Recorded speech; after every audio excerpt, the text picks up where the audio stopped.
বহুত দিনৰ পৰাই আমি মন কৰি আছিলোঁ যে মেঘালয়ৰ পানীয়ে গুৱাহাটীত যেতিয়া কৃত্ৰিম বানপানী সৃষ্টি কৰে সেই গোটেই দুখটো চৰকাৰখনে হাত সাৰিবৰ কাৰণে US টিমৰ ওপৰত জাপি দিবলৈ চেষ্টা কৰি আহিছে। কাৰণ গুৱাহাটী কৃত্ৰিম বানপানী এটা পুৰণা সমস্যা। বিজেপিৰ ভিজন ডকুমেণ্টছত আছিলে যে তেওঁলোকে ক্ষমতা পালে 100 দিনৰ ভিতৰত গুৱাহাটী কৃত্ৰিম বানপানীৰ সমস্যা সমাধান কৰিব। কিন্তু সেই সমস্যাটো যেতিয়া সমাধান কৰিব নোৱাৰি যোৱাবাৰ যেতিয়া প্ৰায় এদিন গুৱাহাটীখন যেতিয়া জলবন্দী হৈ আছিলে তেতিয়া চৰকাৰে প্ৰচাৰ চলালে যে US টিমৰ কাৰণে গুৱাহাটীত কৃত্ৰিম বানপানী হয়। আৰু তেতিয়াৰ পৰাই আমি সকলোৱে গম পাওঁ যে US টিমক মুখ্যমন্ত্ৰীয়ে এটা টাৰ্গেট কৰি আহিছে।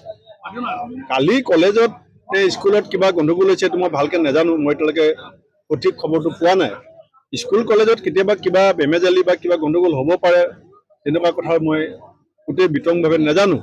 কিন্তু এইটো কথা মই বুজি পাওঁ যে হিমন্ত বিশ্ব শৰ্মাই সেই তেতিয়াৰ পৰাই আজি প্ৰায় এবছৰৰ পৰা US টিমৰ চেঞ্চেলৰ মেহবুব হক ডাঙৰীয়াক বিভিন্ন প্ৰকাৰে বিপদত পেলাবৰ কাৰণে ষড়যন্ত্ৰ কৰি আহিছে। আনকি তেওঁ সেই স্কুলত বা এই কলেজত বা ইউনিভাৰ্চিটিত পাছ কৰা ল'ৰা ছোৱালীক অসমত চাকৰি বাকৰি নিদিওঁ বুলি প্ৰচাৰ চলায় US টিমক ধ্বংস কৰিবৰ কাৰণে তেওঁৰ যিটো ষড়যন্ত্ৰ এইটো চবেই গম পায়। গতিকে মুখ্যমন্ত্ৰীগৰাকী এটা আকুৰ গোজ আৰু এটা প্ৰতিশোধ পৰায়ণ যিটো চৰিত্ৰ, মই ভাবোঁ যে তাৰে এইটো প্ৰতিফলন ঘটিছে। বাকী কেছ যিটো আছে এইটো উকিলে চাব, কোৰ্টে চাব। কিন্তু মানুহজনে যাকে য'ত পাইছে অলপ হিমন্ত বিশ্ব শৰ্মা হতাশগ্ৰস্ততা যিটো ক্ষমতা হেৰুৱাৰ যিটো ভয় সেইটো লাহে লাহে পৰিস্ফুট হৈ এটা বেলেগ ধৰণৰ ৰং সানিবৰ কাৰণে ৰাজনীতিত তেওঁ কিন্তু চেষ্টা কৰি আছে। আমাৰ ৰকিবুল উজ্জ্বল ডাঙৰীয়াত এই দুপৰীয়াত ৰাজপথত কিয় সেইটোৱেই হিমন্ত বিশ্ব শৰ্মাই ক্ষমতা হেৰুৱাৰ ভয়ত একদম হতাশ হৈ পৰিছে। তেওঁ সেইকাৰণে যিবিলাক মানুহে বিজেপিৰ বিৰুদ্ধে অৱস্থান গ্ৰহণ কৰিছে, যিবিলাক মানুহে বিজেপিৰ অপশাসন ভ্ৰষ্টাচাৰ দুৰ্নীতিৰ বিৰুদ্ধে মাত মাতিছে, সেই মানুহবিলাকক এজন এজনকৈ তেওঁ বিপদত পেলাবৰ কাৰণে চেষ্টা কৰি আছে ক্ষমতাৰ বলত। কিন্তু তেওঁ জানি থোৱা ভাল, অসম পুলিচেও জানি থোৱা ভাল যে ক্ষমতা কাৰো স্থায়ী নহয়। ক্ষমতা কাৰো স্থায়ী নহয়। ৰাইজে যেতিয়া বিচাৰিব ক্ষমতা কাঢ়ি ল'ব আৰু হিমন্ত বিশ্ব সমাজে যে ক্ষমতা কাঢ়ি ল'ব এইটো অসমৰ মানুহেও কাঢ়ি ল'ব আৰু বিজেপি দলেও কাঢ়ি ল'ব।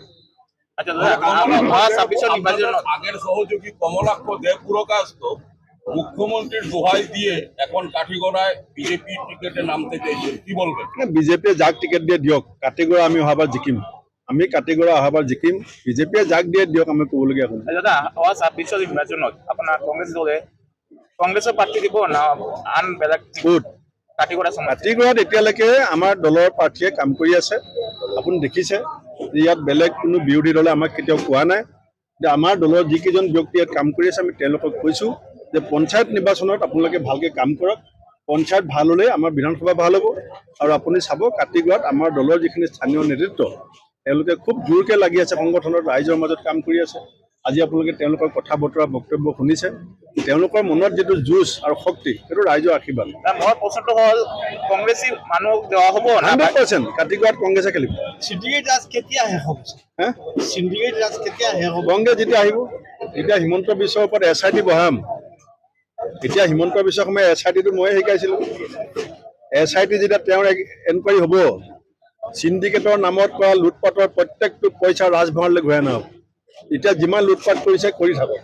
কংগ্ৰেছ চৰকাৰ হোৱাৰ 100 দিনৰ ভিতৰত অসমত SIT আমি গঠন কৰিম আৰু এই লুটপাটৰ পইচা চব অসমৰ ৰাইজৰ ৰাজভঁৰাললৈ আমি ঘূৰাই আনিম।